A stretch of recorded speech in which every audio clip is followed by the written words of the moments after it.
এক রহস্যময় রহস্যময় কি চলছে। কোথাও সুপ্রিম কোর্টের বিচার ব্যবস্থা নিয়ে প্রশ্ন চিহ্ন করছে শাসক বাহিনী, ঠিক তেমনি ভাবে আজকে বিষ্ণু শঙ্করাচার্য গিয়েছেন, পশ্চিমবঙ্গের অবস্থা ভালো নয়, আইনের ব্যবস্থা তলানিতে গিয়েছে, অবিলম্বে রাষ্ট্রপতি শাসন করা হোক। কিন্তু সুপ্রিম কোর্ট বললেন আপনারা বিরোধিতা করছেন, আমরা যখন অন্য বিষয়ে আইন অর্ডার করি সেটা বিরোধিতা করছেন। তা আমি একজন গণতান্ত্রিক পদ্ধতিতে ক্ষমতা ধর মুখ্যমন্ত্রীর বিরুদ্ধে আমরা কিভাবে করতে পারি, কিভাবে তলানিতে গেল। আজকে যখন এই রাজ্যেও যখন কোন বিচারকের বিরুদ্ধে বা বিচার ব্যবস্থার বিরুদ্ধে নয়, বিচারকের বিরুদ্ধে আন্দোলন হয়েছে, তারা অভিযোগ ব্যক্ত করেছে, এটা অভিযোগ ব্যক্ত করাই তো স্বাভাবিক। যে 26,000 চাকরির বিরুদ্ধে রায় দিয়েছিলেন, যে অসাধু উপায়ে তাদের চাকরি দেওয়া হয়েছিল, সেই অভিজিৎ গঙ্গোপাধ্যায় বিরুদ্ধে বলেছেন, তিনি বলেছেন আমি বিজেপি এবং আরএসএস এর সঙ্গে সংযুক্ত ছিলাম। তিনি দেখা গেল তিনার বিচারক বা বিচারক অবস্থা থাকাকালীন তিনি পদত্যাগ করে বিজেপিতে যোগ দিলেন। সমালোচনা তো করতেই পারে। যখন ওয়াকফ পিটিশন নিয়ে বা ওয়াকফ আন্দোলন নিয়ে, যখন ওয়াকফ নিয়ে সুপ্রিম কোর্টে আপিল করলেন, তখন supreme court chief justice Sandeep Khanna বললেন যে আপনারা 22 জন সদস্যের মধ্যে 22 জনে 8 জন হিন্দু আছে, 22 জনের মধ্যে 8 জন নয় 12 জন হিন্দু আছে। তিনি বলে 22 জনের মধ্যে 22 জনই থাকবে, তার মধ্যে 2 জন সরকারি কর্মদক্ষ থাকবে বললেন। তিনি এও বললেন তাহলে পুরী জগন্নাথ মন্দির, রাম মন্দিরে কেন মুসলিম বা খ্রিস্টান থাকবে না? প্রশ্ন স্বাভাবিক।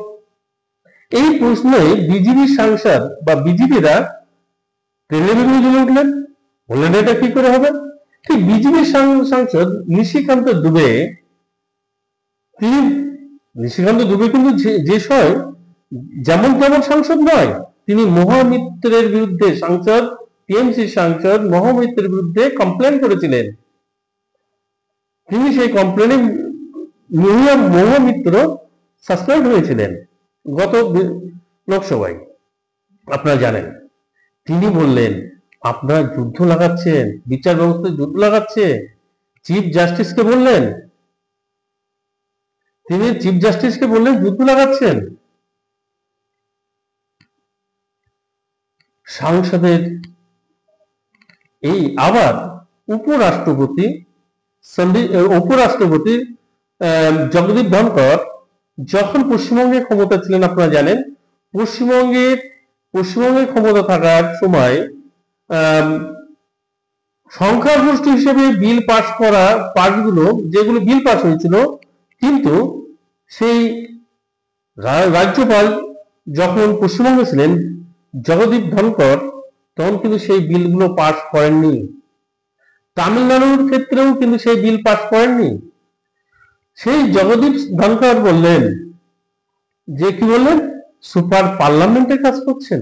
তিনি একজন দায়িত্বশীল উপরাষ্ট্রপতি, এত বড় কথা বললেন। তিনি কোন পরিপ্রেক্ষিতে বললেন? তিনি কি বিজেপির হয়ে কাজ করছেন? তিনি তো এখন বিজেপির পার্টি মেম্বারও নন, তিনি একজন উপরাষ্ট্রপতি। কথা কি বলতে পারেন একজন জাস্টিসের ক্ষেত্রে?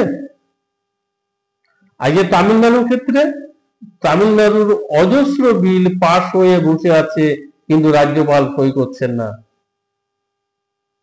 ভারতবর্ষের সর্বোচ্চ আদালত সুপ্রিম কোর্ট বললেন ওই বিলগুলো পাস করতে হবে অবিলম্বে।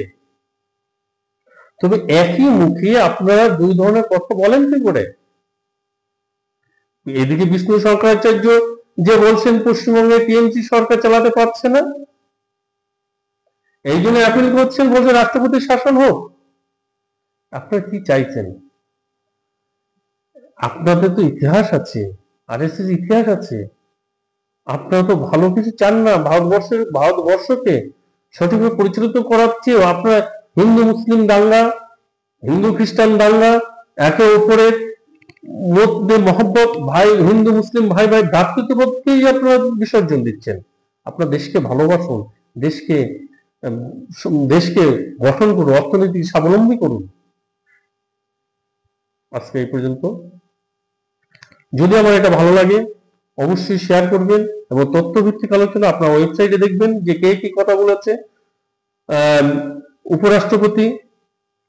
উপরাষ্ট্রপতি জগদীপ ধনখড় কি বলেছেন, নিশিকান্ত দুবে কি বলেছেন আপনারা দেখবেন। বিষ্ণু শঙ্করাচার্য কি বলছেন সেটা আপনারা দেখবেন। এটা সুপ্রিম কোর্ট কি বলছেন আপনারা অনলাইনে গেলে আপনার ডিটেলস সব পেয়ে যাবেন। যদি আমার এই তথ্যভিত্তিক আলোচনা ভালো লেগে থাকে অবশ্যই লাইক, কমেন্ট এবং শেয়ার করবেন।